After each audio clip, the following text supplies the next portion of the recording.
Audrey, also known as Noble Strength. You know my channel is about faith, fashion, and art. Well, today we're going to focus on the art. So if that's your type of thing, go ahead, stick around, click like, subscribe, and let's just go ahead and jump into this story about my journey of being an artist. I got into art because my mom planted a seed in me for art. My mom is the one who kind of nurtured that. Just seeing her being creative, even in her just kind of nonchalant type way. She would doodle if she was talking on the phone, that type of thing, and me being fascinated with her doodles and drawings. And I would, say, "Mom, draw me," and she would draw these little caricatures of me, and I was just really fascinated with that. So I think genetically, maybe, artistry can be embedded in your genes, but I also think your environment and how you're nurtured can also be what cultivates you into becoming an artist. And I've always loved art, whether it was acting, singing, just playing instruments, because I did play clarinet, piano growing up, but I was always into the arts. I think when you're into art, you're just into all of this, not just one thing. You're into the writing, you're into the poetry, everything about it. It just, resonates with you. So with me, the thing that I really kind of stuck with more so than the others, and that I was a little bit more disciplined in, was with the drawing part. So I drew all the time growing up. I drew in church when I was small. That was something that would keep me busy, and I would just draw and draw. And my mom took me to museums a lot growing up, and so that was the thing that I did. And then once I started school, I did have some teachers that nurtured me and saw some things in me that were kind of like more watering of the seed, if you will. Like in elementary school, Mrs. White, I'll never forget her. She said, you mind drawing something for me for an upcoming, display that I'd like to do, because you're really good at drawing. Just her believing in me was enough for me to want to continue with my art. And so I just continued drawing on my own. When I got in high school, I did, art was one of those electives that you would take, and I did take art as an elective. And I had a male teacher, and he introduced me to so many other different forms of art, like silk screening and carving, linoleum cutting, and that really opened my eyes even more. And then when I went to college, I majored in business administration. So I did not go to school to be formally trained as an artist, so I did not major in art, but I did, once again, take a few electives here and there just because it was something that I enjoyed. And I remember taking a ceramics course and a painting class. I had some little tips given here and there, but for the most part, it's just something that I did on my own, like I said. The insecurity with my art came when I started opening myself up to share my art with other people. As an artist, it's very, what should I say? You really have to strip yourself, expose yourself, because your art is coming from deep within, coming from emotions and feelings. It's really personal, if you will. So when you place it out for the public to see, for scrutiny, to be looked at, to be judged, their comments and things can affect you greatly because it came from a really deep place. So I started exhibiting my work probably in my late 20s, like in coffee houses and things like that, and started doing art shows around town. And I did have some people who were interested in my work, and I would sell things for a minimal amount of money, and it just kind of went from there. And I started making a name for myself locally by entering contests, because I was advised that you should do juried art shows where you get some money if you place within the art show. So I did place a couple of times in the shows, and that kind of helped to cultivate me. It wasn't until I got into curating and being around other artists and seeing how talented and phenomenal people were, and just collabing with other artists, that I started to do the comparison game, which you should never do. no matter who you are, you should never compare. But I did do that, and I think that's when the insecurities start to set in.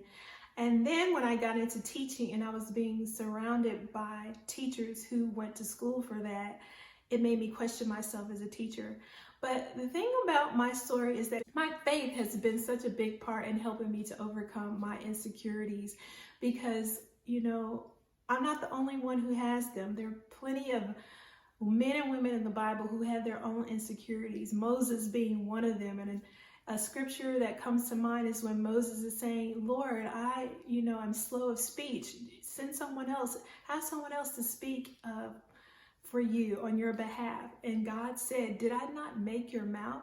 And it made me think about me and my hands and what he put inside of me. Did I not give you these gifts? Did I not give them their gifts? You worry about what I've given you and trust me in the abilities that I've given you. And that's kind of where I am now. So my advice to any self-taught artist out there is to don't compare yourself with anybody, just be true to who you are and think about it as a journey about growing.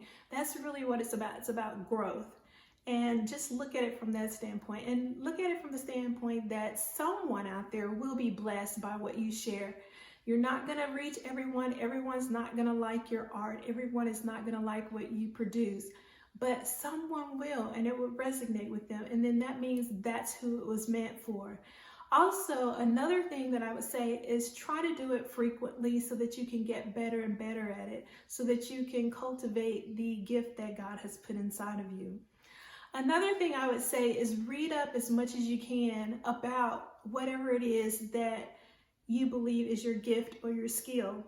So I read a lot about self-taught artists because that's what I was. And I come to learn a lot about so many, like Nellie Mae Rowe and Jimmy Lee Sudduth, and so many more. So whatever gifts that you have, don't compare them with anyone else. There's enough gifts to go around. Remember, all of our gifts come from our Heavenly Father, who is abundant in resources and very generous. And so there's no need to be discouraged by what you see in someone else, because there's something unique about you specifically that that individual doesn't have, and vice versa. So there's enough, of blessings to go around to everyone and for you to share with other people. Also, surround yourself with people who are into what you're into, other artists. If you're into art, surround yourself with other, not necessarily self-taught artists, but trained artists as well. Don't limit your circle, and step outside of your comfort zone. I remember, my first time exhibiting, that was difficult for me because, like I said, I was exposing my inner self. Art is very personal, and it's up for scrutiny. But, on my journey, after stepping out my box, I began to find what really works for me as an artist. What I learned about myself as an artist is I don't want to do commission pieces. That particular person is looking for a specific thing. They have a vision in their mind, and you're trying to capture that vision. I don't want to be stifled in that way. For me, that's stifling. I know that for others, it is not. For me, it is. I've done it, and it did not work for me. So I no longer do commission pieces, but I do paint from a place of feeling, from a place of inspiration, from a place of where maybe I've gotten a vision. And if somebody happens to see it and they like it and they want to buy it, then I'm open to selling it to them. But I like giving my work away more so than I do selling my work. God has blessed me with teaching to be able to earn a living and, let that be my profession. And the amazing thing about it is, like I said, I didn't go for school for art, but yet here I am doing something that I really love, and I'm encouraging others. And that was one of my prayers, that I could be a motivator and someone who could encourage others. And I've been blessed to be able to be a mentor to young people. So if you're a self-taught artist, I just want you to be encouraged. Just get out there, create, share your work, and just believe in the abilities that God has put into you, and just know that if you share it with confidence and knowing that it was given to you by God, you will be blessed and you will be a blessing to others. A lot of self-taught artists that I read about started well after they retired in their 60s and 70s and really made a name for themselves. So it's never too late.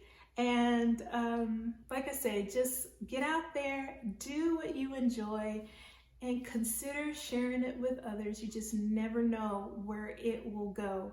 And there's always room for growth and opportunities as well. So I hope you enjoyed the footage I'm going to share with you. These are just some works that I've done over the years from early up until now. And I'm just going to set them to music and let you watch, just kind of like my visual portfolio over the years. But thank you so much for, wow, a little deer is just bouncing in my yard. How cute. Oh my goodness, sorry. That was totally unexpected. He's adorable. But anyway, I just want to encourage anybody out there who's an artist to just get out there, create. Don't compare yourself to anyone else. Know that you're unique, you're special, and your art may touch someone. And remember to be a good steward of all that God has given you, because he truly loves us so much. And I'm sorry if this video seemed like a ramble and all over the place. Like I said, it was very impromptu. I had no plans to film a video or upload a video today. But you take care. I love you, and I'll see you soon. Bye.